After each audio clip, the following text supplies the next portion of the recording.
Comenzamos entonces. Bueno, muchachos, espero que hayan tenido un descanso muy grato en este fin de semana largo, a pesar que ya estamos a mediados de jornada. Algunas informaciones que ya les di mientras estábamos esperando a los demás, pero son importantes. Principalmente lo de la prueba, recordarle que es basado en la información que ustedes me dieron, sería el 16 de mayo.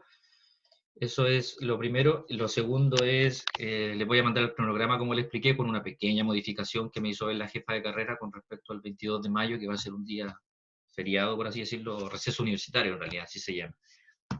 Y el paper que les voy a mandar más ratito con respecto a la sección 1 y 2 para que lo trabajen en clase, y por supuesto el lunes vamos a aclarar dudas.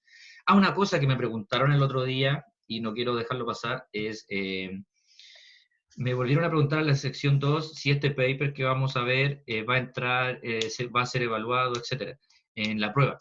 Y recuerden, por favor, que durante varias oportunidades yo he estado manifestando que todo lo que nosotros veamos en clase es sujeto o puede ser sujeto de evaluación, incluyendo los papers. Los papers no son algo que tenga que ver o que no tenga nada que ver con la clase. Así que por favor, esto que tienen que leer y que vamos a discutir el lunes para yo principalmente aclarar dudas, el tema de matriz extracelular, por supuesto que entra en la prueba, de hecho entra en la primera prueba, en la primera prueba integral.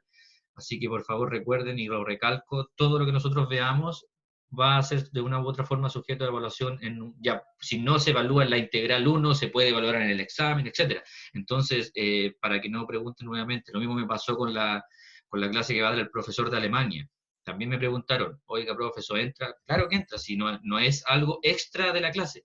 Todo lo que hacemos nosotros es parte de la clase. Que la haga un profe de Alemania, que la haga yo, o que la haga el profe invitado que va a venir a hablar, el doctor en neurociencia, no significa que va a hablar sobre peras o manzanas u otra cosa, es de la clase, para que lo tengamos más o menos claro.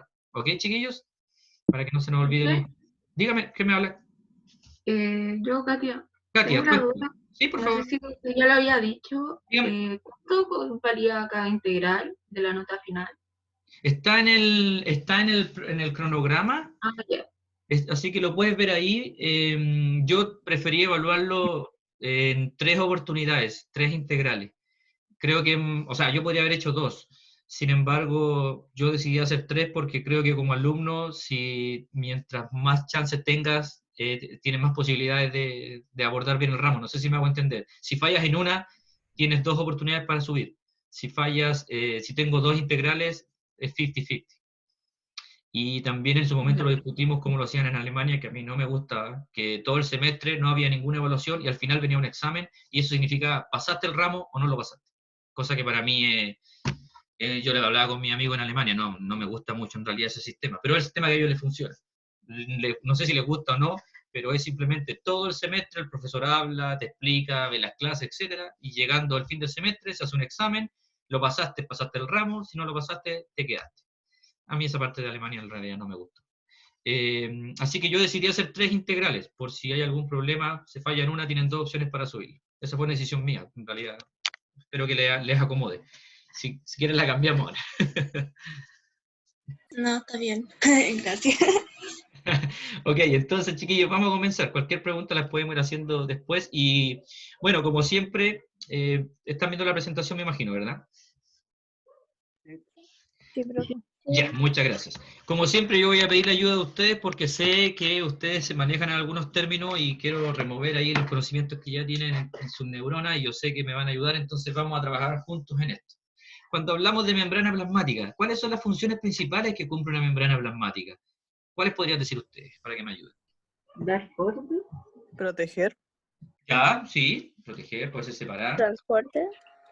Transporte, permite el transporte. ¿Todas las moléculas pueden pasar la membrana o no? No. Por lo tanto, la membrana plasmática también tiene otros nombres. Se llama membrana plasmática, membrana celular, pero tiene una permeabilidad. Esta permeabilidad es un apellido. ¿Se acuerdan? Semipermeable. Es semipermeable, por lo tanto, no todas las moléculas pueden pasar. ¿Han escuchado hablar del modelo del mosaico fluido? ¿Lo recuerdan? Sí. ¿En qué consistía? ¿Me puede ayudar? Que tiene proteínas y otros componentes que la componen. Eso, ok, vamos a seguir desarrollando tu idea, que está bien. Tiene proteína y otros componentes y está muy bien. Gracias por la cooperación. Entonces, el modelo del mosaico fluido es hoy en día uno de los más aceptados. ¿Por qué digo uno de ellos? Porque antes de llegar a este modelo del mosaico fluido, se hicieron otros que, entre paréntesis, no viene al caso empezar a detallar, porque la verdad no vamos a usar tiempo en eso. Esto es lo que se usa hoy, esto es lo más aceptado. Entonces, como bien decía la compañera, si no me equivoco, era Francisca, si recuerdo bien, alcancé a ver el nombre ahí. Entonces, ella dijo algo muy bien, que finalmente lo que se basa es en un modelo en donde vamos a tener una bicapa lipídica, o fosfolipídica principalmente, y van a haber inmersas algunas estructuras como proteínas. Pero no solo proteína va a haber inmersa, tenemos lípidos, proteína y tenemos algo más, que son los hidratos de carbono, que van a formar el glicocálix acá. Eso lo vamos a ver, por supuesto, durante la clase. Entonces, resumiendo, si se fijan acá, esta imagen me gusta bastante porque lo que hacen esta bicapa lipídica, la abren, por así decirlo, para que quede una hemimembrana, la mitad de acá arriba, y la mitad de acá abajo. Y ustedes pueden ver que hay proteínas inmersas. Y estas proteínas pueden ser proteínas integrales, como la que ven acá, es decir, que están integradas a lo largo de toda la membrana, la atraviesan, por eso también se le llaman transmembrana, pero también hay proteínas más bien periféricas, que están solamente en una parte de la membrana. Vamos a ver a continuación entonces. Eso es más o menos el modelo del mosaico fluido. Y aquí está ya, no explicado en 3D, por así decirlo, sino que en una visión 2D, en donde de nuevo tenemos la explicación del modelo del mosaico fluido, y podemos ver que las proteínas están, como ustedes pueden ver, proteínas integrales o transmembranas que atraviesan esto, y también tenemos algunas proteínas que son periféricas, es decir, que principalmente pueden estar están adheridas principalmente a oligosacáridos, pero están en la parte de afuera. Si se fijan la gran diferencia, ¿verdad?, entre una proteína integral y una proteína periférica. Pero a su vez también hay oligosacáridos, que también son importantes, como les dije, que van a formar lo que es el glicocálix, que es algo que no sé si ustedes se lo describieron, pero es sumamente importante a nivel celular. Entonces lo vamos a ver con más detalle. Esta es una imagen, a todo esto está muy bien descrito y casi todo está basado para que ustedes puedan abordar el libro en el Paniagua. Ustedes saben que a veces lo hacemos de varios libros. Estoy tratando de usar los libros que tengan ustedes. Ustedes saben, yo tengo el Lodich en mi poder y otros más, pero entonces estoy tratando de basarme en la medida de lo posible en su libro, además de otras cosas. En el Paniagua está esto bien descrito. Así que podrán fijarse que las imágenes principalmente son tomadas desde ahí. Esto lo que quiere demostrar es principalmente la proporción entre proteínas y lípidos. Y fíjese, por favor, que yo les marco acá en rojo que esto quiere decir la membrana plasmática del eritrocito, del hepatocito, etc. Pregunta, ¿qué es el hepatocito? No tienen por qué saberlo, simplemente les pregunto para ver si alguna vez lo escucharon. ¿Qué es el hepatocito? ¿Dónde se encuentra esta célula? ¿Son las células del hígado? Perfecto, muchas gracias. Esas son las células del hígado. El hepatocito es la célula del hígado. Entonces nosotros vemos que hay diferentes proporciones entre proteínas y lípidos. Y si se fijan, en la mayoría de las membranas hay más proteínas. Una relación de 60%, 40%, 58, 40. Es casi exactamente lo mismo, ¿ya? Pero hay una parte de nuestro cuerpo en que esta proporción cambia totalmente. En que es una célula que consume bastante energía y esta proporción está totalmente invertida. Es decir, hay aproximadamente un 80% de lípido y solamente un 20% de proteína. ¿Algunos sabrán cuál será con estos datos? Una célula que consume mucha energía y que está obviamente, creo que con eso ya la sacaron, ¿verdad? Una célula que consume mucha energía porque tenemos prácticamente todas opciones. Pero ustedes deben saber cuál es la célula que consume más energía de su cuerpo, una de las que más consume, las que nos hace comer dulce, las que si nosotros nos caemos en un charco con agua, fallecemos rápidamente, muy consumidora. ¿Cuál es? ¿Se la saben? ¿Las células musculares?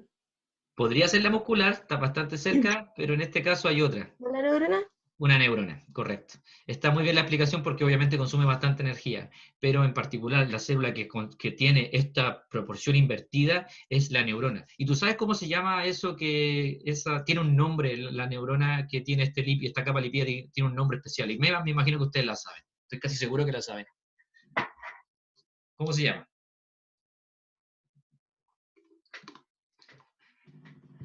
Ayúdenme, por favor. Yo sé que la saben. Les tengo Voy a fe. repetir la pregunta. La neurona es la neurona, en efecto, la neurona tiene una capa de lípido. ¿Cómo se llama esa capa de lípido? En las neuronas que la envuelve. La Ahí vaina de la mielina. vaina de mielina, correcto. Entonces la vaina de mielina, como usted bien lo dice, es esta capa de lípido. ¿Por qué les digo esto? Porque durante mucho tiempo, ustedes saben que estamos en una sociedad que lo que busca es el culto al cuerpo, de que tengamos unos cuerpos esbeltos, delgados, y mucha gente entra en esta dieta restrictiva y no quieren comer lípidos. Y las grasas y los lípidos son de Satanás, por así decirlo. Si tú no comes lípidos, si tú no comes grasa, tú puedes tener graves consecuencias a nivel de las células neuronales. ¿Ok? Entonces, por eso quería traer esta colación con la famosa vaina de mielina, donde está invertida la proporción. Muchas gracias a los que estamos participando. Entonces, vamos que en la membrana tenemos lípidos, ya lo dijimos, tenemos también hidratos de carbono, ya lo dijimos, y también tenemos proteína, pero vamos a ir por parte. En cuanto a los lípidos de la membrana, nosotros vamos a describir principalmente 4, que son las grasas neutras, los fosfolípidos, los esfingolípidos y acá tenemos los esteroles, donde vamos a tener el colesterol. ¿Ok? Vamos a ir parte por parte desglosando estos en un poquito más de detalle. Cuando hablamos de grasas neutras, nosotros ya vimos, o quizás se acuerden más o menos en qué consistía, era este glicerol unido a 3 ácidos grasos. Se recuerdan que lo vimos y aquí está muy bien explicado porque está con colorcitos para diferenciarlo. Entonces, cuando hablamos de grasas neutras, tenemos un glicerol unido a 1, 2 y 3 ácidos grasos. ¿Ok? Después, por otro lado, nosotros vamos a tener a los fosfolípidos, que es muy similar. Vamos a tener un glicerol, vamos a tener también los ácidos grasos, pero fíjense por favor que el tercer ácido graso va a ser reemplazado y aquí, como su nombre lo dice, se llama fosfo, por lo tanto va a ser reemplazado por un fósforo. A su vez, este fósforo puede estar unido a un radical, y estos pueden ser, por ejemplo, colina. Aquí ven, de nuevo, para no perdernos, tenemos el glicerol, los 2 ácidos grasos. Recuerden que ahora, como es un fosfolípido, hay un ácido graso que se reemplaza por un fósforo que está aquí, y a su vez, como pueden ver, tenemos este fósforo unido a colina. Cuando tenemos eso, este fosfolípido más colina se llama fosfatidilcolina. Ahora bien, si este fosfolípido se une a serina, se llama fosfatidilserina. Y etcétera, porque también podemos estar unidos a etanolamina y será fosfatidiletanolamina. ¿Ok? Pregunta, ¿qué tal está? Yo sé que me han dicho algunos que hablo muy rápido. ¿Está bien la rapidez? ¿Un poquito más lento? Sigo. Profe, un poquitito más lento. Un poquitito más lento. Ok, vamos entonces. Y por otro lado, tenemos los esfingolípidos que están acá. ¿Ya? ¿Qué es lo que tenemos acá? Acá tenemos que un esfingolípido va a estar formado por una esfingosina, que está aquí, en color verde para ayudarlo, por eso me gustó, y que a su vez esta esfingosina, si se une a este rojo, ¿qué es lo que era este rojo? Ácido graso. Un ácido graso. Entonces, si tenemos esta esfingosina y la unimos a un ácido graso, vamos a tener una ceramida. Yo sé que son un poquito complicados los nombres, a veces en biología usan nombres un poquito complejos, pero por eso también quise disminuir un poquito la velocidad. Entonces, vamos con los esfingolípidos, que vamos a tener un tipo de ellos es la ceramida, y esta no es más que una esfingosina que se une a un ácido graso. ¿Ok? Vamos entonces. Ahora, esto que está acá, entonces, ¿qué es lo que es esto? Si yo tengo una esfingosina y un ácido graso, esto es una ¿Ceramida? ceramida, muchas gracias. Entonces, si esta ceramida se une, por ejemplo, a otro tipo de estructura, como pueden ver en la imagen, van a tener distintos nombres. Por ejemplo, si esta ceramida se une a hidratos de carbono, como esto, en este caso un monosacárido, esta ceramida se llamará cerebrósido. ¿Ya? Ahora bien, también esta ceramida se puede unir a polisacáridos. Si se fijan aquí, unas largas cadenas. En general, si vamos a tener esto, se va a llamar gangliósido. Entonces, ¿qué tenemos? Tenemos una ceramida, esta es la base. Tenemos las tres. Si esta ceramida se une con un monosacárido solamente, se va a llamar cerebrósido. Si se une con oligosacárido, es decir, más sacárido, una cadena más larga, como ven acá en el ejemplo, se va a llamar gangliósido. Pero también, si esta ceramida, recuerden que aquí está el grupo que está demostrando que es ceramida, se une, por ejemplo, a colina, vamos a tener una esfingomielina. No vamos a entrar en más detalle de esto, simplemente lo que quiero mostrar es que, o en realidad lo que quiere mostrar el libro, en realidad no yo estoy apoyándome en el libro, lo que tenemos que sacar de conclusión acá es que tenemos lípidos, y siempre nosotros nos quedamos, cuando estábamos en la enseñanza media, siempre hablábamos solamente de lípidos y proteínas, y ahí nos quedábamos. Yo no recuerdo que a mí me hayan pasado a mayor profundidad, pero este libro va un poquito más al detalle y empieza a desglosar qué tipo de lípido, qué tipo de proteína, etcétera. Va un poquito más profundo. Y entonces, pero no va más profundo que esto, ojo, para que no nos asustemos tampoco. Y por último tenemos los esteroles, que principalmente aquí el más importante es el colesterol.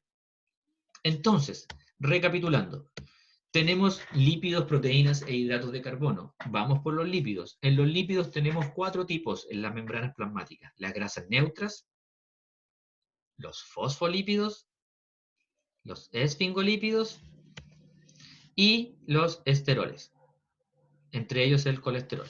Y a su vez, lo más novedoso, por así decirlo, son los esfingolípidos, donde nosotros vamos a tener la ceramida, y estas, dependiendo de a qué grupo o radical se unan, vamos a tener una esfingomielina, cuando se une a colina, un cerebrósido, cuando se une a un monosacárido, o un gangliósido, cuando se une a oligosacáridos, a cadenas más largas de sacáridos.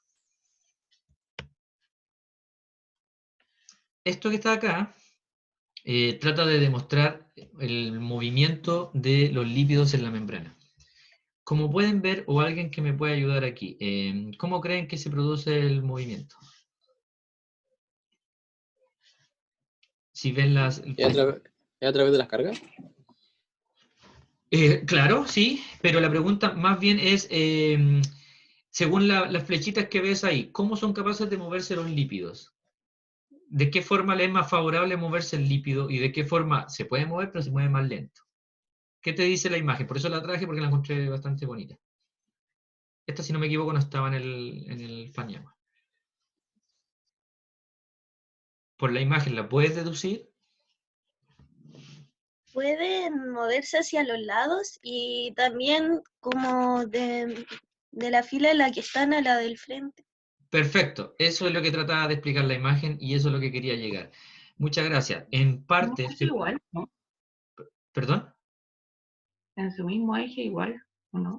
Sí, se puede mover, claro, obviamente la imagen trata de explicar más el movimiento ya de traslación, por así decirlo. Pueden rotar en su mismo eje, pero la imagen lo que quiere demostrar es que estos lípidos son capaces de moverse lateralmente sin mayores problemas, pero si se fijan, como bien dijo la compañera, también se pueden mover en esto que le llaman el flip-flop, ¿ya? Como cambiar totalmente desde una hemimembrana hacia otra. Pero si se fijan en el color de la imagen, está en rojito. Es decir, se puede hacer, es bastante menos probable, pero se puede. Lo más habitual es que ellos se muevan en esta dirección. Por eso recuerden que se llama el modelo de mosaico fluido, hay una fluidez, puede haber un intercambio. ¿Ok? Ahora bien, bueno, y aquí también lo dice, que este movimiento, se lo escribí por si, para que lo tengan ahí, no tengan solamente que escuchar mi voz, que este movimiento del flip-flop, que cambia desde la hemimembrana superior hacia la hemimembrana inferior, esto se puede dar, pero en realidad es poco probable. Ahora bien, con respecto a la permeabilidad de la membrana, esto es importante y está dada por el colesterol. Es decir, el colesterol está influyendo ahí. ¿De qué forma? Ya que el colesterol dificulta que las cadenas de los ácidos grasos se junten, también dificulta la permeabilidad de la membrana para las pequeñas moléculas, y también esto va a aumentar la flexibilidad y la estabilidad. Entonces, todas esas son funciones que va a cumplir el colesterol en la membrana, que son importantes que ustedes las recuerden. Ahora, ¿qué vamos con las proteínas? Las proteínas, como bien dijimos, nosotros tenemos dos tipos principales acá, que son las proteínas integrales y las proteínas periféricas. Las proteínas integrales son... Ok, primero, para que una proteína sea integral, recuérdense por favor de los lípidos. Los lípidos deben tener cierta característica, ¿verdad? Que les permite interactuar con las cabezas con el agua y tiene unas colas hidrofóbicas. ¿Qué característica entonces debería tener una proteína que le permita atravesar toda la membrana? ¿Qué creen ustedes?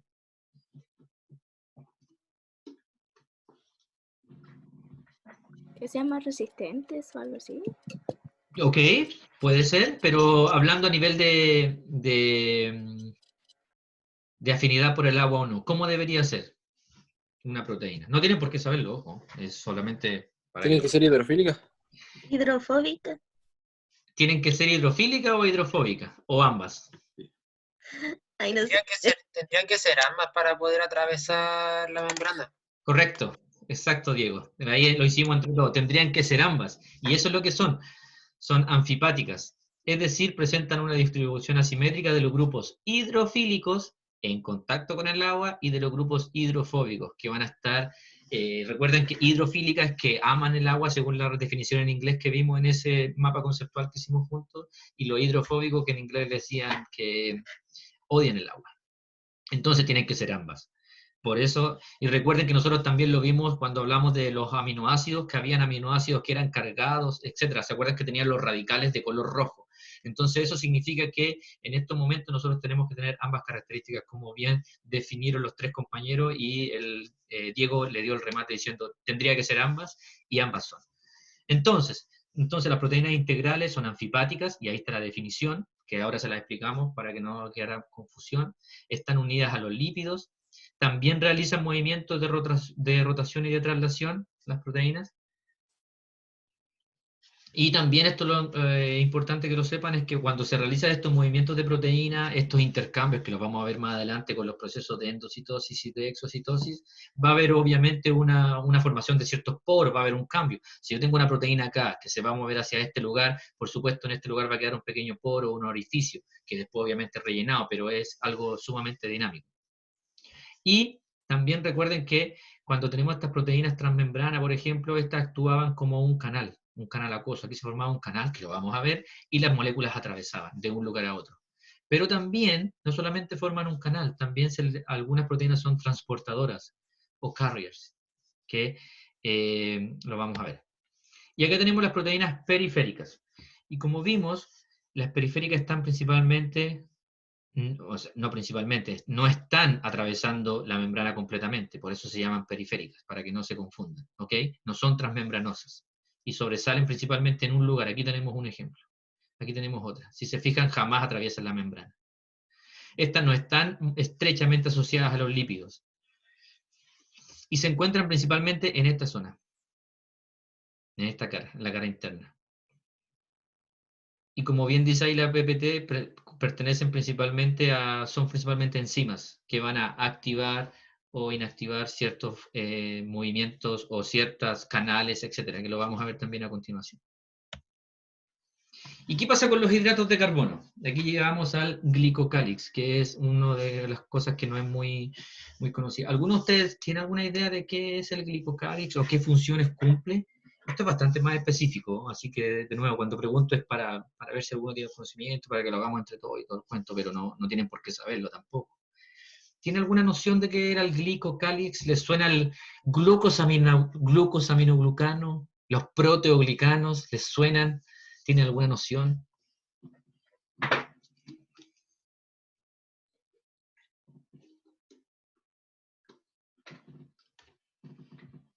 No. Ok, vamos a explicarlo entonces. Bueno, aquí están los hidratos de carbono que también están presentes en la membrana, y estos forman lo que se llama el glicocálix, o también en algunos libros como glucocálix. ¿Okay? Estos finalmente están unidos a proteínas, por lo tanto van a formar glucoproteínas, o están unidos a lípidos y van a formar glucolípidos. Ahora bien, cuando nosotros tenemos acá, esto por ejemplo que tenemos acá, es un proteoglicano. Es una proteína unida a lípido. Ahora la pregunta es, ¿y por qué le llaman proteoglicano en vez de simplemente llamarle glucolípido? ¿Por qué tiene un nombre diferente si al parecer es lo mismo? Es decir, es lo mismo, pero la diferencia radica en las cadenas a las cuales se une. Fíjense, por favor, un proteoglicano, que esto que está acá, es un centro de proteína que está en azul, y todas estas ramificaciones son glucosaminoglucanos, que es un tipo de oligosacárido. Es decir, sigue siendo la unión, ojo, de una proteína con un hidrato de carbono. Pero en vez de ser una sola rama de un hidrato de carbono, son muchísimas, por favor, fíjense. Entonces, eso es la diferencia. Entonces, desde hoy en adelante, tenemos los glucosaminoglucanos, que son principalmente muchas uniones de sacáridos. Fíjense, por favor, son bastantes. Pero a su vez, si estos glucosaminoglucanos se unen a un centro proteico de esta forma, van a formar lo que se llama un proteoglicano. Todo esto es importante y lo vamos a reforzar cuando veamos lo de la matriz extracelular, porque estos son fundamentales en la matriz extracelular. Ahora bien, el grado de desarrollo de este glicocálix va a depender del tipo de célula, ¿ok? No va a ser nunca el mismo. La matriz extracelular que se va a generar en un cartílago no es la misma que se generará en el hueso, ni la misma que se va a generar en la piel a nivel del fibroblasto. Pero eso lo vamos a ver dentro de esta presentación y en el paper que van a leer ustedes y que vamos a reforzar el lunes. Ahora, ¿cuáles son las funciones de este glicocálix? Y por eso también debemos abordarla. Fíjense, por favor, es responsable de la carga negativa de la célula principalmente, de la superficie celular en este caso. Tiene que ver con el reconocimiento y fijación de partículas que la célula va a incorporar. Ok, entonces tiene un paso importante en la endocitosis, una participación importante en la endocitosis. A su vez tiene que ver con el reconocimiento específico entre células entre sí. Es decir, va a cumplir un rol importante en el desarrollo embrionario. Y nosotros lo vimos en una clase cuando hablamos de los tipos de células. Recuerden que los tipos de células, si bien todas tienen la misma información genética, ¿cómo sabe una célula que se tiene que transformar o diferenciar en un hígado o en otro tipo de órgano o tejido? Pues bien, el glicocálix estaría formando parte importante de esta función. También participan en las uniones entre células. Y cómo estas uniones entre células también van a interactuar con la matriz, obviamente, extracelular. Por otro lado, hay propiedades inmunológicas. De hecho, recuerden, por favor, cuando hablamos de los trasplantes y los rechazos, pues bien, el glucocálix está formando parte de esto también, en estas propiedades inmunológicas del rechazo. Y sirve como una zona para anclaje de enzimas. Sí pueden darse cuenta que el glicocálix tiene bastantes funciones, de las cuales todas ellas son sumamente importantes. Por eso mismo las describimos a continuación. Hasta el momento, ¿todo bien? ¿Alguna consulta? ¿Cálix o glicocálix da igual?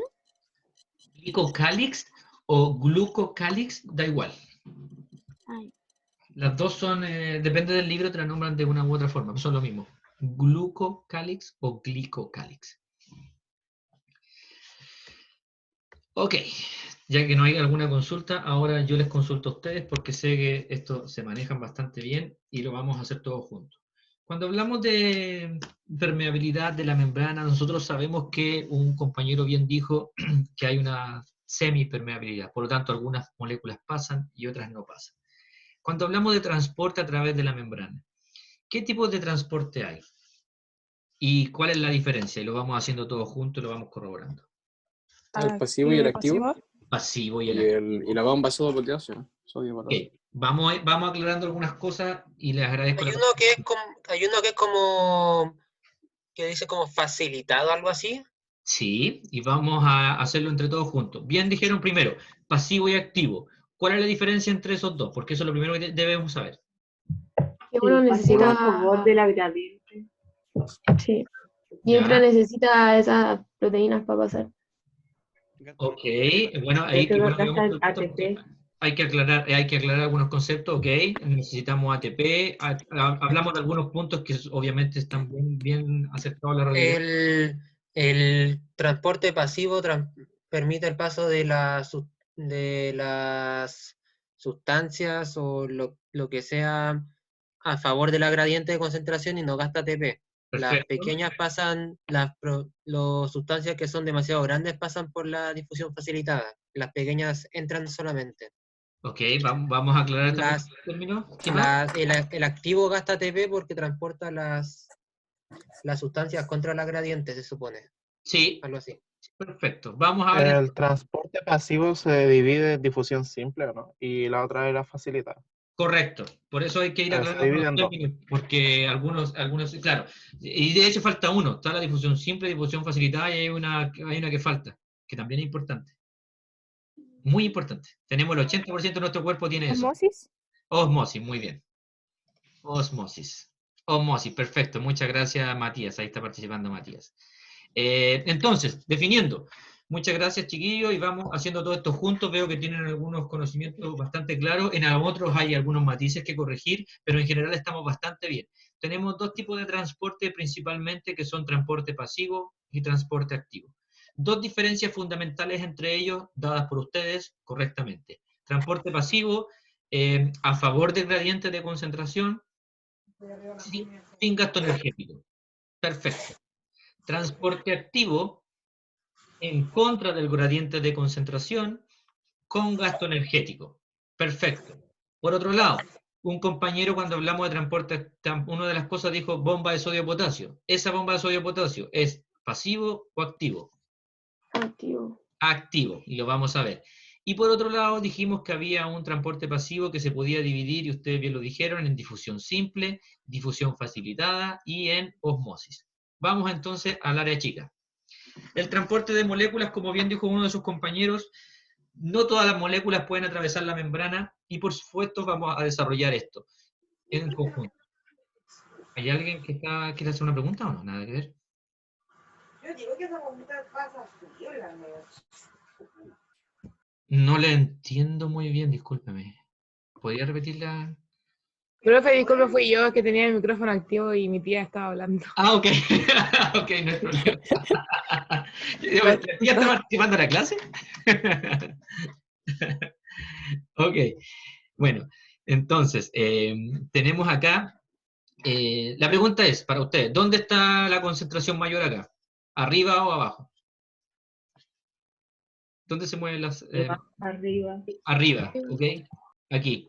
Entonces, para que vayamos homologando nuestra imagen, acá arriba, en rojito, están las moléculas, sustancias o lo que quiera pasar a través de la membrana, y aquí se habla del gradiente. Aquí hay más moléculas porque hay mayor cantidad y aquí hay menos. Por lo tanto, esto sería, si vamos desde arriba hacia abajo, sería a favor del gradiente de concentración, para ir aclarando algunos conceptos, por si no los manejan o hay alguna confusión. Por otro lado, bien dijeron que hay moléculas que pasan fácilmente, fíjense, que las tenemos acá, y hay otras moléculas que no pueden atravesar la membrana. Y aquí están claramente definidas. Entonces vamos a tener moléculas como por ejemplo el oxígeno y el nitrógeno, que pasan fácilmente. Ahora vamos a tener moléculas pequeñas polares, pero sin carga neta, por así decirlo, como el agua, que pasan fácilmente. Pero como bien dijo su compañero, va a haber moléculas grandotas, no son capaces de atravesar la membrana fácilmente. Y por otro lado, también hay iones, que estos tienen carga neta, tienen una carga ya sea negativa o una carga positiva, que tampoco atraviesan la membrana fácilmente. ¿Ok? Eso es lo primero que debemos definir. Ahora bien, para aumentar la velocidad o la forma en que las moléculas pueden atravesar, la capa fosfolipídica, nuestra membrana tiene proteínas. Y como pueden ver ustedes, acá tenemos proteínas que forman verdaderos canales. O hay unas proteínas que también le llaman transportadoras. ¿Y esto qué permite? Permite principalmente que se acelere este traspaso de algún tipo de sustancia o moléculas al interior de la célula. ¿Ok? ¿Todo bien hasta el momento? Entonces vamos a ver que aquí vamos a tener una difusión simple y aquí vamos a tener una difusión facilitada cuando usemos proteínas transportadoras. La diferencia entre una difusión simple y una difusión facilitada está dada principalmente por la saturación que tiene la proteína. Aquí, como es una proteína canal, simplemente van a atravesar las moléculas sin mayores problemas, porque es un canal. Acá, es, por ejemplo, ¿ustedes saben lo que pasa en Chiloé? Cuando tenemos una lancha que tiene que transportar un auto desde una zona u otra. ¿Se recuerdan de eso? ¿Qué pasa en Chiloé, en la isla grande de Chiloé? No cabe en todos los autos, ¿no? No, okay, claro, exactamente, eso es lo importante. Entonces, finalmente, no hay un canal. Este sería como esto es un canal, o también lo podría decir como un puente. Esto, tú tienes que tomar el auto en esta parte, va a haber una lancha que le caen, por ejemplo, 2 autos, o 2 o 3, y la va a mover. Pero mientras tanto acá, no hay una lancha nuevamente, esa misma lancha tenemos que esperar a que vuelva. Por lo tanto, en este caso va a haber una saturación del sistema, por así decirlo. Va a haber, si hay mucha concentración de una molécula que quiere ingresar, es imposible que ingresen todas. Es facilitada, pero no es tan rápida como esta. Esta, a medida que aumentamos la concentración acá, aumenta la velocidad hacia arriba exponencial. En esta, la velocidad va a aumentar, pero va a llegar a un máximo y no puede seguir aumentando. ¿Ok? Esa es una gran diferencia. Y entonces, también tenemos como les digo, este transporte que va a estar mediado por proteínas, en donde nosotros, sustancias grandes, como dijimos, los aminoácidos, vitaminas, la glucosa, etcétera, son muy lentas para atravesar, y para eso van a tener estas transportes con proteínas. Y ya vimos, lo dijimos, pero lo recordamos acá, transporte pasivo, si las moléculas van al favor del gradiente, sin gasto de energía, y transporte activo en contra del gradiente, donde aquí hay un gasto energético. Y lo que ya lo dijimos, pero ahora lo reforzamos, hay proteínas canales y proteínas transportadoras, ¿ok? Entonces la diferencia también ya la explicamos en donde quedó claro manifestado con el ejemplo de Chiloé, donde acá tendríamos una especie de puente o canal, y acá tenemos la lancha que transporta. Transportará 2 o 3 autos, va al frente, y mientras tanto el resto de moléculas de acá no pueden pasar, tienen que esperar. Entonces esa es una pequeña diferencia. Pero ojo, y no se nos puede olvidar, ambas dos, difusión simple y difusión facilitada, son transportes pasivo o activo. Ustedes me dicen. Pasivo.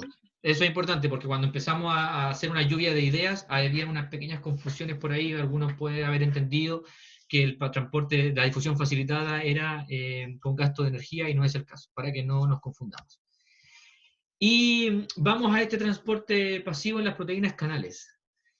En algunos casos, este canal, que obviamente aquí lo dibujan de esa forma para que sea fácil de entender, siempre abierto, pero en algunas veces este canal no está abierto. Como lo ven acá, está cerrado, está tapado. La molécula quiere ingresar, mas no puede. De nuevo, gradiente de concentración mayor acá y menor acá, por lo tanto vamos en esta dirección, hacia abajo. Dicho esto, hay diferentes tipos de estímulos que pueden abrir este canal. Hay 5 que acá nombramos. El libro principalmente se enfoca en 2 y nosotros también lo haremos, pero les voy a nombrar los 5 para que lo tengan claro. Entonces, estos estímulos pueden ser un ligando. Esto es una molécula que se une, acopla perfectamente acá. Fíjense, por favor, esta molécula viene, se acopla, el canal que estaba cerrado ahora está abierto. Ok, la molécula atraviesa sin problema. También hay una en el que puede haber un cambio de potencial de membrana. Pregunta para ustedes. Regularmente, la célula en nuestro cuerpo está en el interior, en la parte intracelular, es decir, al interior de la célula. ¿Es ligeramente positiva, ligeramente negativa, ligeramente neutra? Ninguna de las anteriores. ¿Negativa? ¿Está totalmente segura? Porque la voz empezó un poco negativa. ¿100% segura? Vamos, ¿qué dice? Negativa. Bien, negativa. ¿Ah? En la imagen sale. Negativa. Sí. Está bien, es negativa. Es ligeramente negativa. Vamos a explicar más adelante por qué. Y aquí también te lo está mostrando. Entonces, el potencial de membrana generalmente está dado de esta forma. Ligeramente negativa acá, ligeramente positiva afuera. Entonces, cuando hay un cambio, fíjense, aquí teníamos puros signos positivos y aquí de repente aparece un negativo. Es decir, hubo un cambio en el potencial de membrana y abrió el canal y ahora la molécula ingresa fácilmente. Entonces, esos 2 ejemplos están muy bien clarificando que algunos canales no están 100% abiertos, necesitan algún tipo de regulador, por así decirlo. También hay algunos que se abren cuando hay una unión al GMP. Aquí tengo que aclarar alguna duda. ¿Alguno de ustedes sabe qué es el GMP? No, profe. Ok. ¿Se recuerdan que está el ATP el GTP y el GMP. El ATP, adenosin trifosfato, GTP, guanosin trifosfato, GMP, guanosin monofosfato.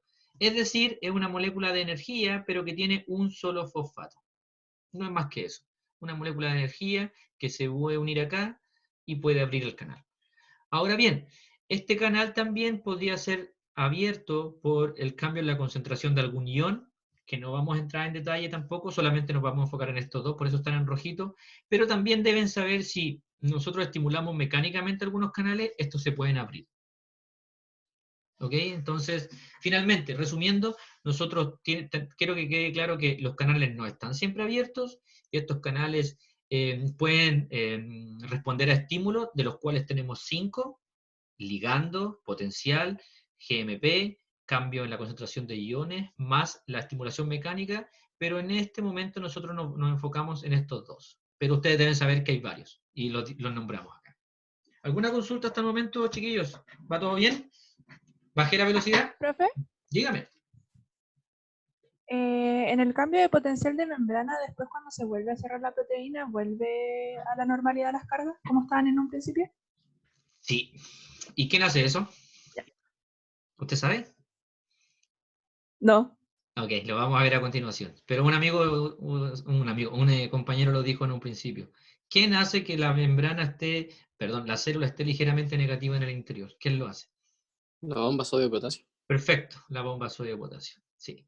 Y deben saber que en esa famosa bomba de sodio-potasio nuestro cuerpo gasta al menos 1/3 de la energía solamente para hacer funcionar las bombas de nuestro cuerpo. En algún tipo de células, en la mayoría 1/3, y en otras que requieren mayor uso, pues son con mayores consumos de energía, gastan hasta 2/3 de la energía que producimos en nuestro cuerpo mediante la alimentación, es gastada en las famosas bombas que hay en el cuerpo. Recuerden que la sodio-potasio es la más descrita, pero no hay una sola, está la de calcio también, etcétera, hay más. Pero nosotros por lo general siempre estudiamos una que no se diferencia mucho de las otras.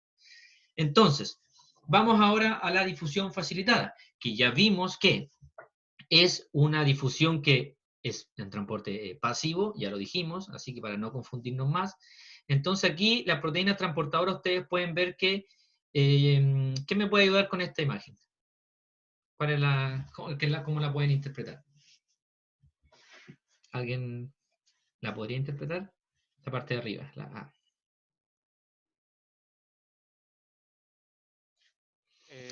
Perdón.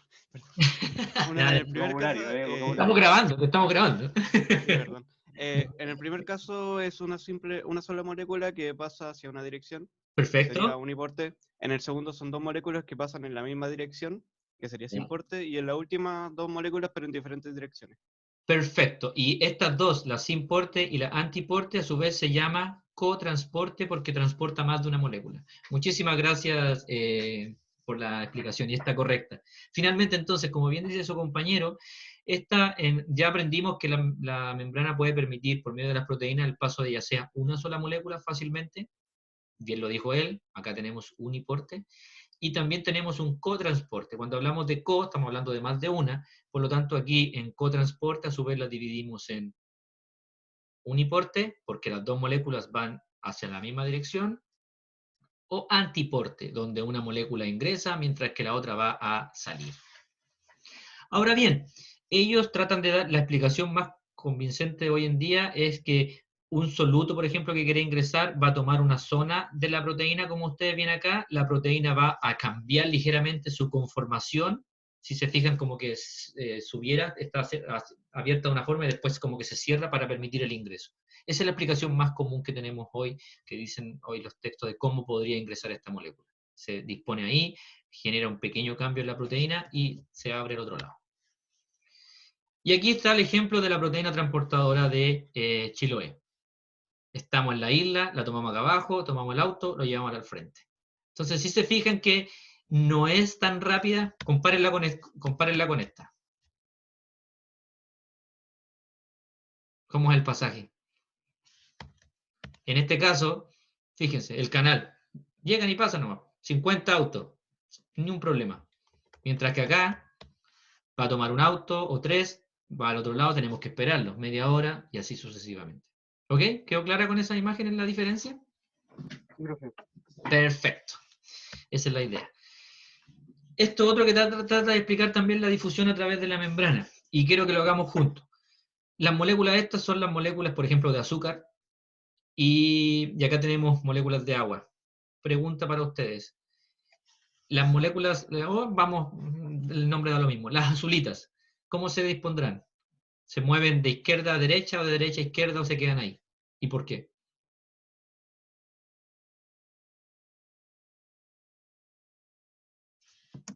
Se mueven a la derecha.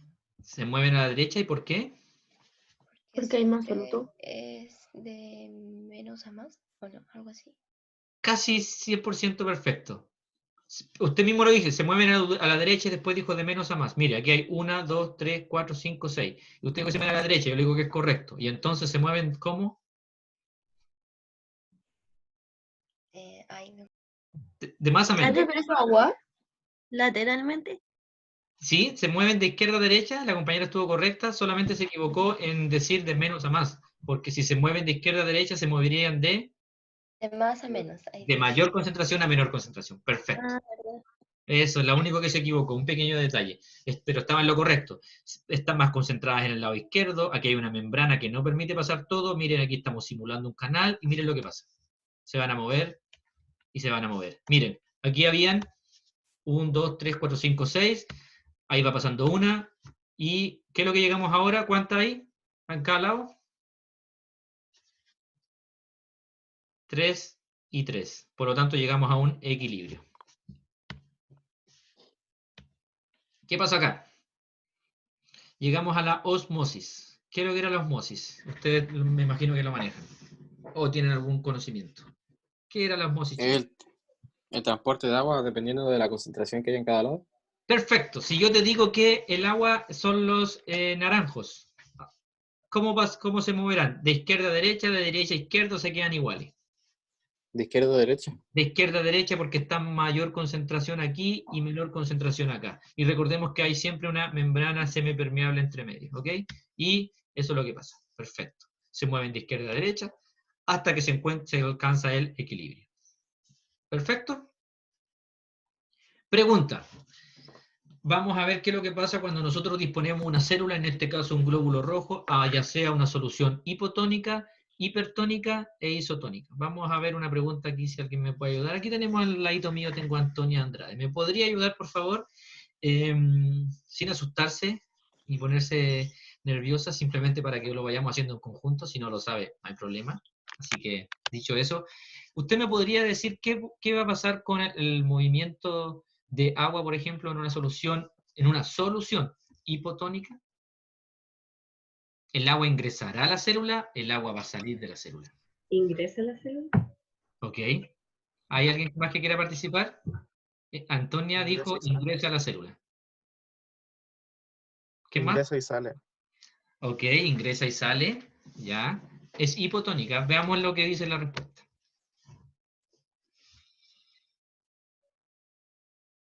Y Antonia estaba en lo correcto. Ingresa a la célula. ¿Por qué, Antonia? Eso es lo que es más importante en realidad. Lo que dices es correcto, pero ¿por qué? ¿Por qué la célula en un medio hipotónico el agua va a ingresar hacia la célula? ¿Tienes alguna respuesta al respecto?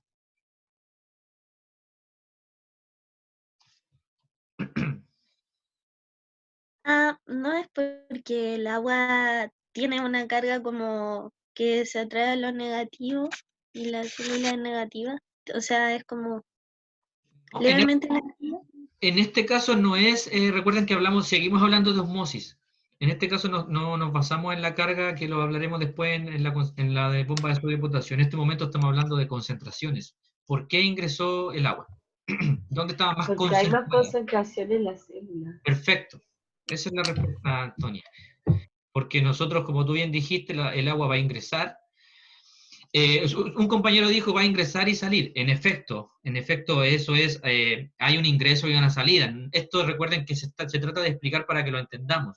Pero en su mayoría, si bien hay un movimiento neto entre uno y otro lado, se dice que va a ingresar, porque aquí hay una mayor concentración. ¿Ok? Hay una mayor concentración de soluto, y fíjense, hay un montón acá y acá hay solamente 4. Por eso el agua ingresa. Cuando entra mucha agua en la célula, ¿Y explota se llama alisación o no? La ¿Hay lisis, las células se lisa?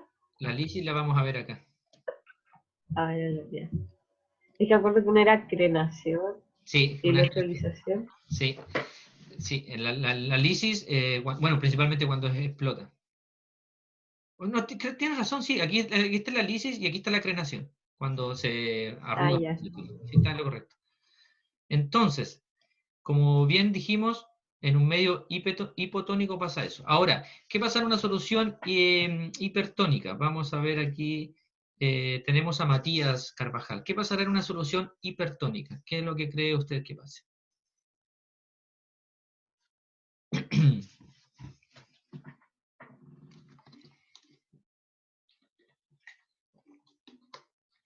Matías, ¿estás por ahí?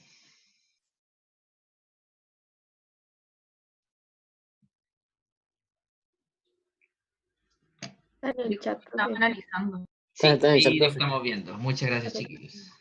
Estoy analizando, profe. Ok, ya. ¿Cómo está el análisis? ¿Qué cree usted que va a pasar en una célula puesta en una solución? Déjame ver ahí porque se me tapó. Hipertónica.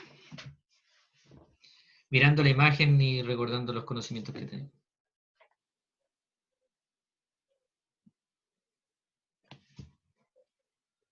Vamos, Matías, te tengo fe. Sé que lo sabes, lo puedes deducir. Estamos todos expectantes a tu respuesta.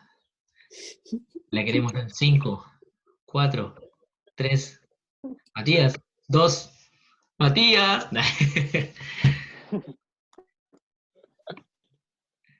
No, Matías, ¿te das por vencido? Como bien del público.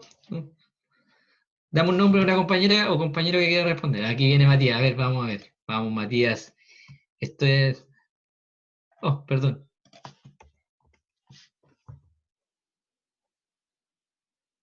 Ok, vamos a aclarar. Matías dice que igual cantidad de entrada y salida, y la verdad es que no. En un medio hipertónico, la célula, si se fijan, hipertónica está... Aquí sigue participando alguien. Rayos. Ok, Matías, no te preocupes, estamos para aprender. Entonces aquí si se fijan, la célula está en un medio hipertónico. Fíjense por favor en el dibujo, además, por fuera hay un montón de moléculas o de solutos. Y lo que pasa es que el agua va a salir de la célula. ¿Perdón? No. Va a salir de la célula, ¿ya? Entonces aquí lo que nosotros tenemos es que el agua va a abandonar la célula rápidamente y la célula por supuesto va a morir. Y en la última, ¿quién me puede ayudar por acá? Precisamente aquí tenemos a la señorita Ruth. La tenemos cerquita por ahí. ¿Me puede ayudar por favor? ¿Qué pasaría? Déjeme mover acá. Acá, en una solución isotónica. ¿Qué pasará? Por lo que entiendo, la imagen es como un equilibrio entre la salida y la entrada del agua en la célula. Y lo que usted entiende es perfecto porque la imagen para eso la tratamos de traer para que lo pudieran entender solamente mirándola y eso es lo que quería. Y le agradezco, Ruth, y está en lo correcto. Iso significa igual, pero lo que usted dice es correcto. La cantidad es prácticamente la misma, por lo tanto va a haber una misma cantidad de moléculas de agua entrando y moléculas de agua saliendo. Muy bien, chiquillos. Muchas gracias por la participación, como siempre. Vamos a disminuir esto un poquito y vamos a seguir. Ahora bien, vamos al transporte activo. En el transporte activo, nosotros lo que tenemos es principalmente un movimiento en contra del gradiente de concentración, lo dijimos, y a su vez va a haber un gasto energético. ¿Alguien tiene una consulta? Escuché un micrófono. No. Entonces, lo que les traigo acá principalmente es un cuadro que demuestra las concentraciones de algunos iones, en particular yo marco el sodio y el potasio porque vamos a hablar de la bomba de sodio-potasio, pero pueden darse cuenta que hay más iones y que están de distinta forma distribuidos en cuanto a concentraciones, ya sea en el espacio intracelular o extracelular. Y tenemos, por ejemplo, que el sodio está más concentrado afuera, bastante más concentrado afuera, y el potasio está más concentrado dentro. Esta imagen me gusta un poco, no tanto, no me fascina, me gusta más esta, por eso la traje. ¿Qué es lo que quiere decir esto? Esto demuestra gráficamente, yo le pregunto a alguien inmediatamente por acá y me va a saber decir, por ejemplo, David Álvarez. David Álvarez. Me va a ayudar ahora con esta pregunta.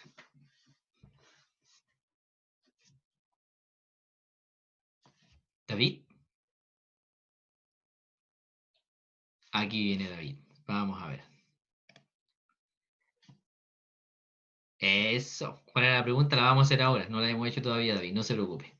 La pregunta es, usted, si yo le muestro esta imagen que está acá atrás, tiene que aprenderse de memoria y cuesta saber cuál está más concentrado, 145 milimolar versus 5 milimolar acá, 140 acá, bla, ok. Se puede complicar un poco. Yo quiero algo más simple, David. Si usted mira esta imagen, yo le pregunto, en esta imagen, ¿dónde está más concentrado el potasio? Y usted me responde.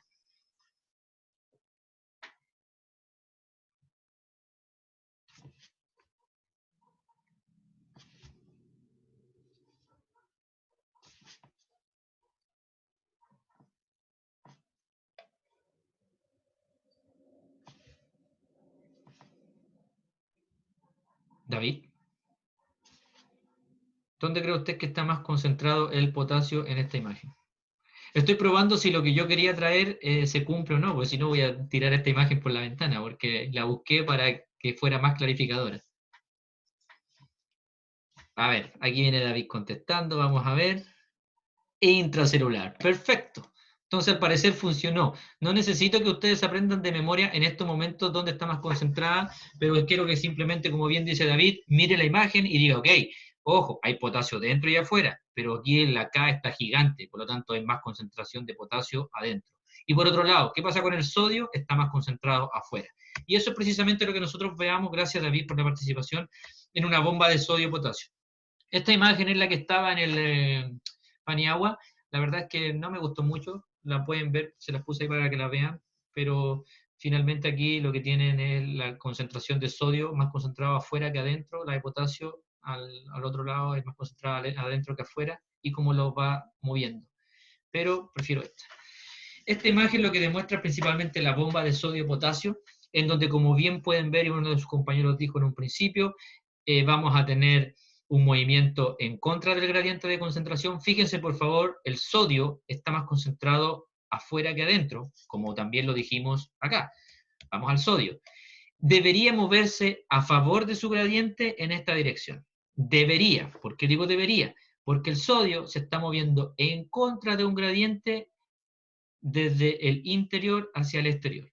¿Y qué es lo que está pasando? Y por eso me gustó esta imagen, porque estamos gastando una molécula de ATP. Adenosín trifosfato, se gastó un fosfato y pasó a ADP, a adenosín difosfato, por lo tanto aquí hay dos fosfatos y uno se utilizó para esta reacción. Entonces, lo que pasó por cada ATP que usted provea a esta bomba, vamos a tomar 3 sodios que estaban acá.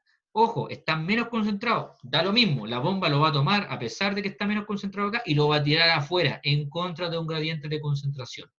Y al mismo tiempo va a tomar el potasio y lo va a tirar hacia adentro. Pero fíjense, por favor, que en este ejercicio él toma 3 sodio, 3 moléculas positivas, 3 sodio con carga positiva, y toma solamente 2 potasio. Por lo tanto, ¿cómo va quedando la célula por el interior? ¿Positiva o negativa o neutra? Negativo. Negativa, perfecto, porque cada vez que va haciendo eso le va faltando una carga, entonces va quedando ligeramente negativa. ¿Ok? Todo claro entonces con la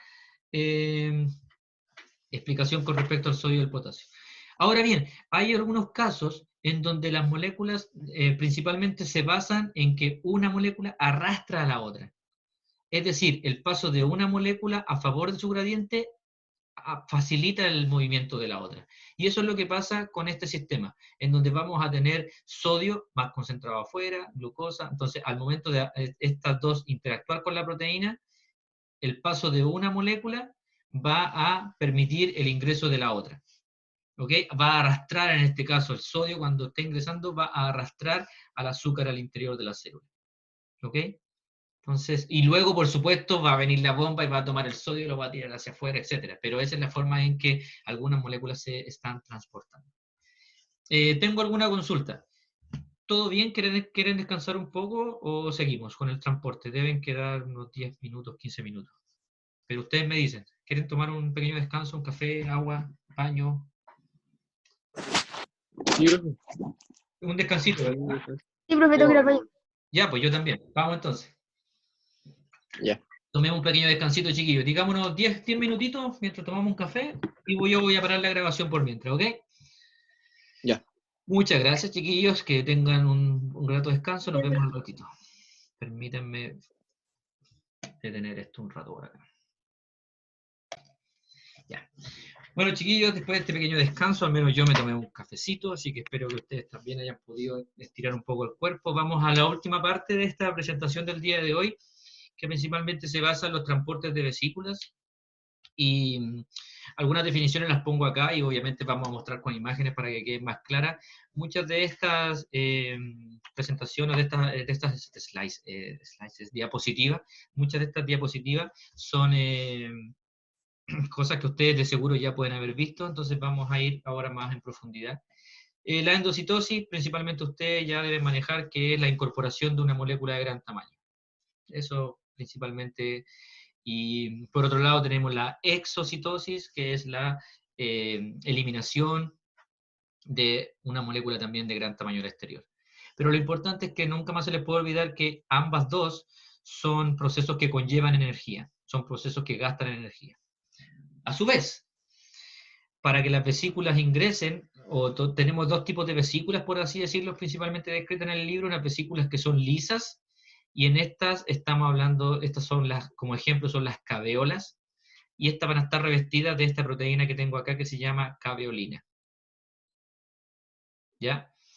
Pero por otro lado, van a haber vesículas que van a estar recubiertas por clatrina, que esas son las que vamos a entrar en más detalle ahora y les voy a explicar qué es, en qué consiste, cómo funcionan, etc. Entonces, esta proteína clatrina va a formar una especie de triplete, algo hexagonal, por medio de 3 polipéptidos. Y esto es lo que nosotros vamos a ver ahora entonces, la endocitosis, cuando una molécula ingresa a la célula, y la exocitosis, cuando va a ser eliminada. Aquí hay otro ejemplo de una exocitosis. Entonces, la vesícula obviamente va a llegar a la membrana, y en este caso va a eliminar su contenido. ¿Ok? Sigamos entonces.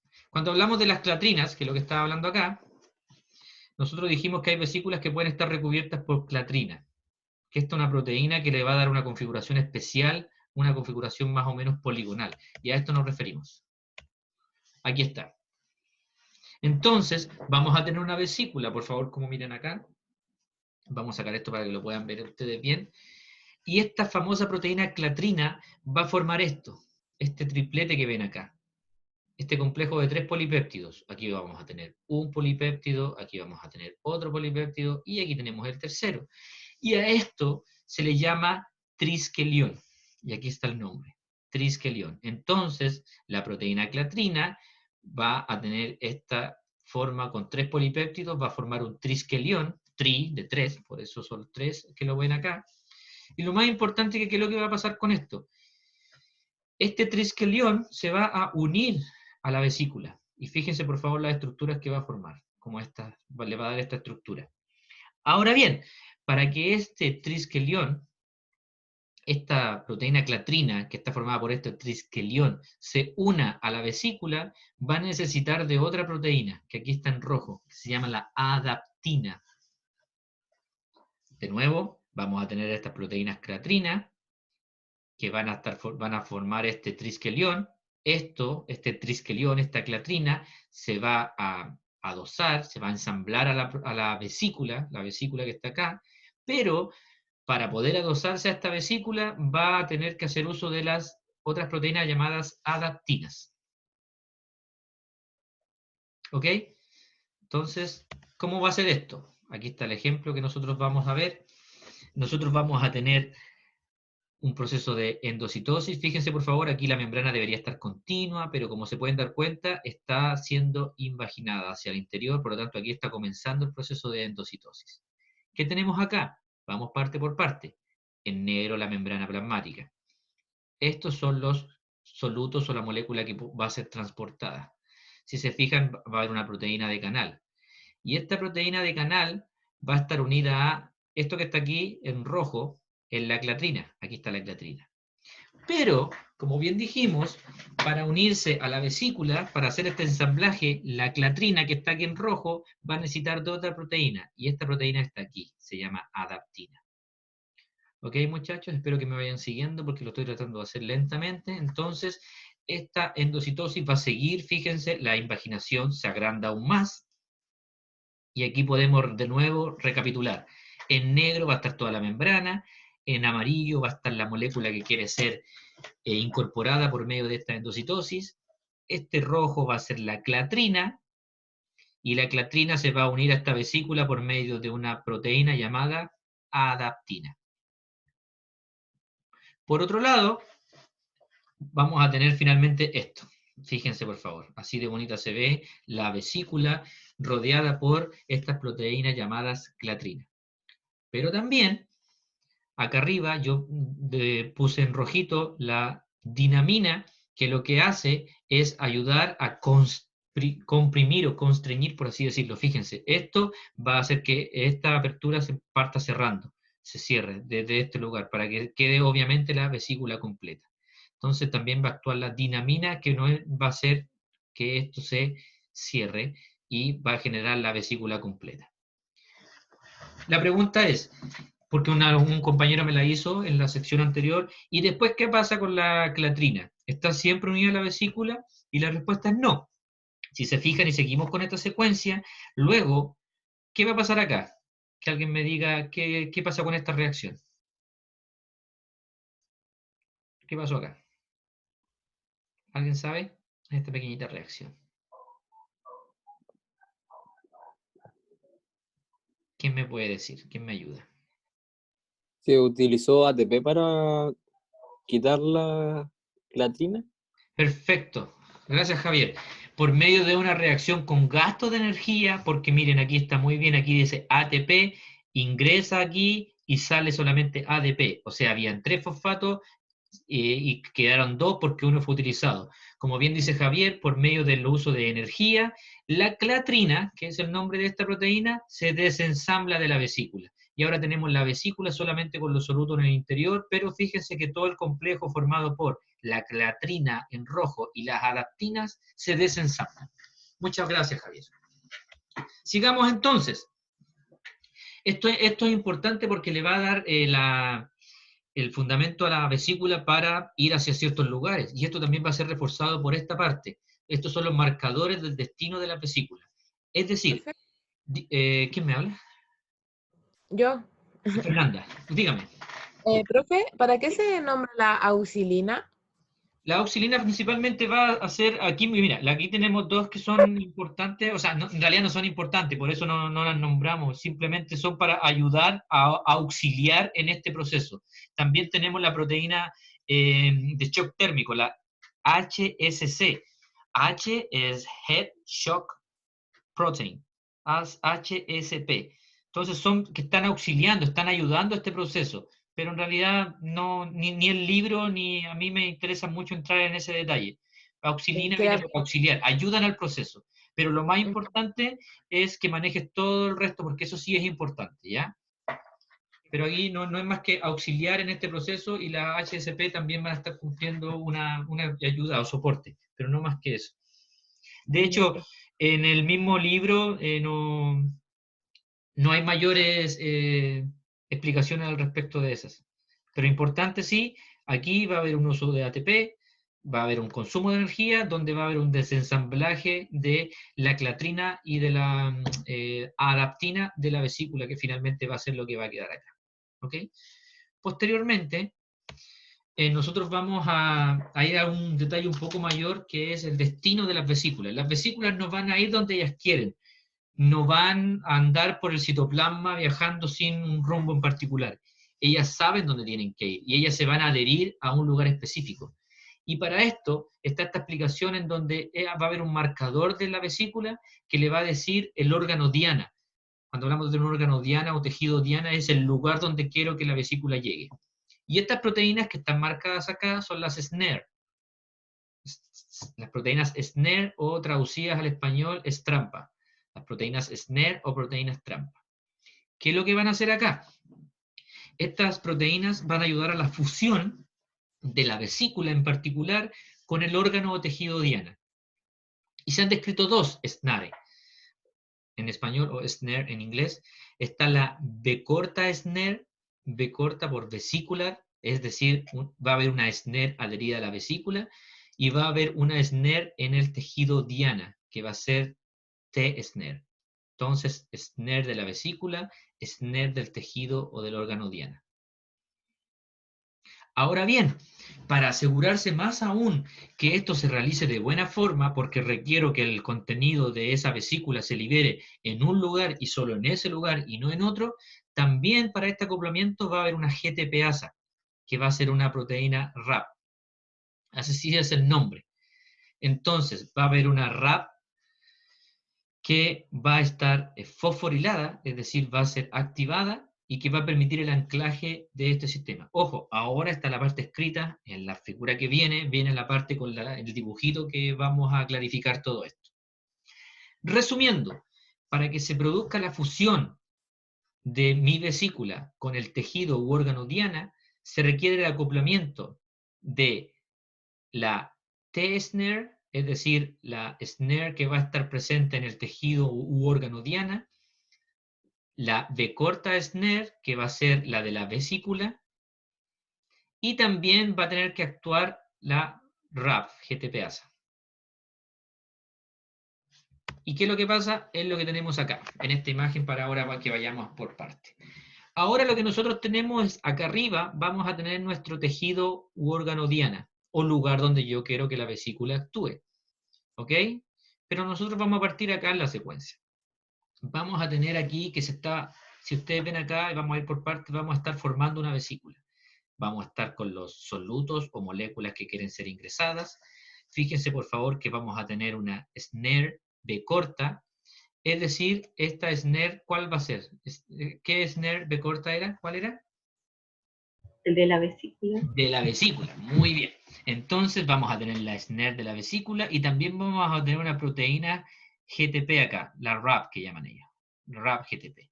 Entonces vamos a tener todo este complejo. Fíjense por favor, seguimos avanzando y ya esta vesícula en formación que está acá en el paso número 1 se empieza a formar y a tomar ya la forma de vesícula propiamente tal. Donde vamos a tener el soluto, vamos a tener en rojo, recordemos que la B-snare, como bien dijo su compañera que nos ayudó, es de la proteína de la vesícula, la snare vesicular, y también tenemos esta GTP-RAP. Ahora bien, esto sigue aumentando, y fíjense por favor, acá ya llegamos a este punto. ¿En dónde?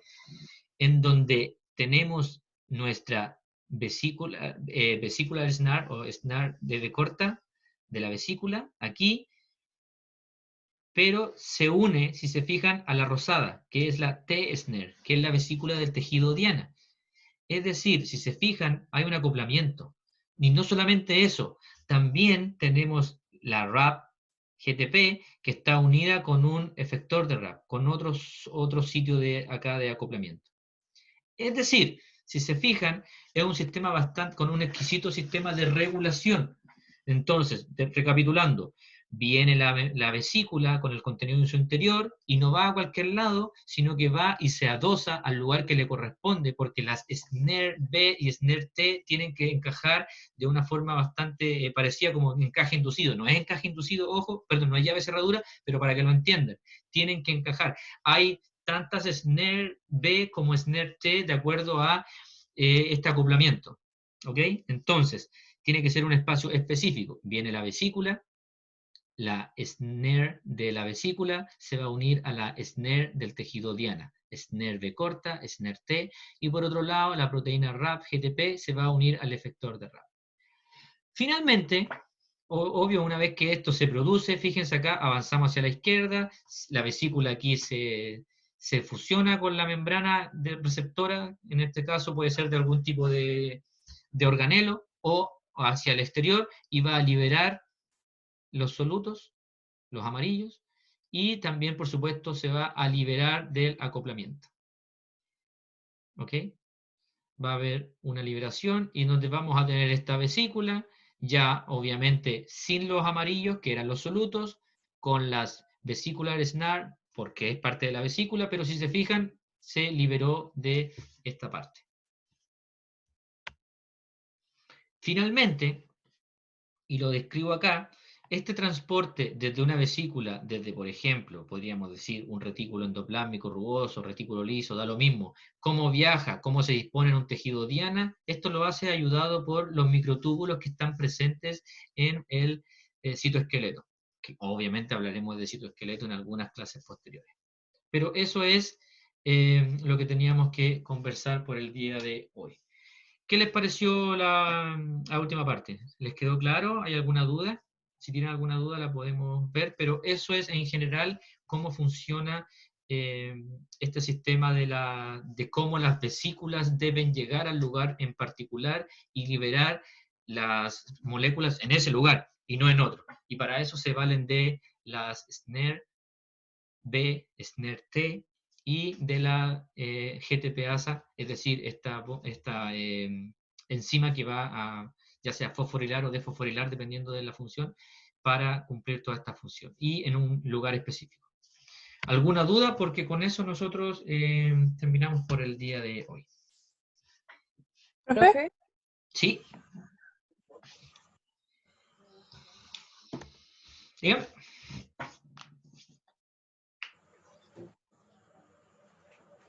¿Lo de las vesículas ocurre de célula a célula? Lo de las vesículas puede ocurrir de célula a célula. Tú puedes imaginar que aquí hay una membrana que es la membrana plasmática que se está liberando al exterior, o puede ocurrir en el interior. Recuerda que las vesículas en el interior, cuando tú las produces, en el interior de tu célula también viajan. Recuerda que la vesícula, por ejemplo, que está producida en el retículo endoplásmico liso o rugoso, va a viajar de un lugar a otro dentro de la misma célula, a cumplir un rol. Entonces, no solamente de célula a célula, en el interior de la célula también se pueden mover. Hay movimientos de vesículas para que actúen en el interior de la propia célula.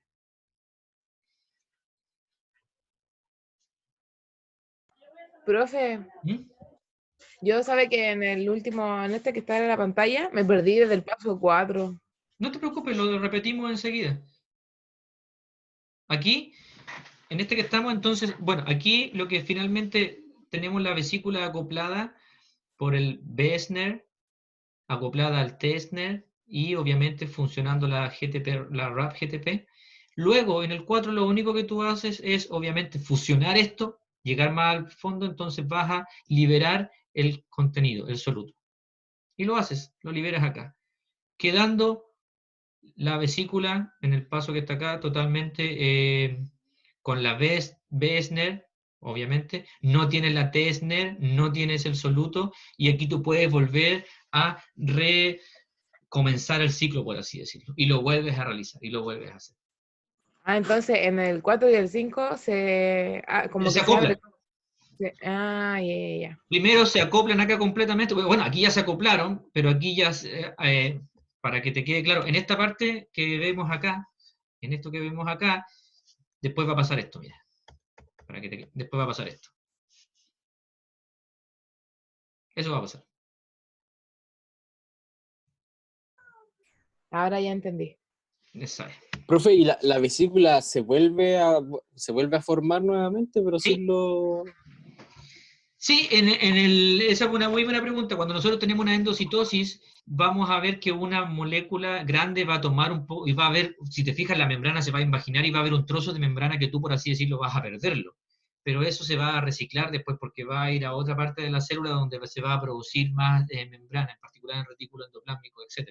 Entonces, siempre hay un recambio de membrana, por así decirlo. ¿Ya?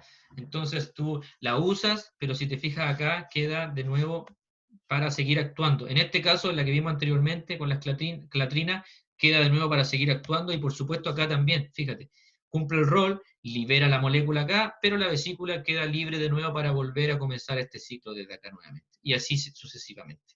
Y obviamente tiene que haber un recambio de vesículas, en particular de membrana, porque estas vesículas, si te fijas, son membrana, es parte de la membrana, de las membranas, sea de la membrana celular o plasmática cuando se pone aquí, o de las membranas que se van a producir en los retículos endoplásmicos liso y rugoso. Ya. Hay un recambio siempre. ¿Alguna otra consulta, chiquillos? Si tienen dudas, las hacen.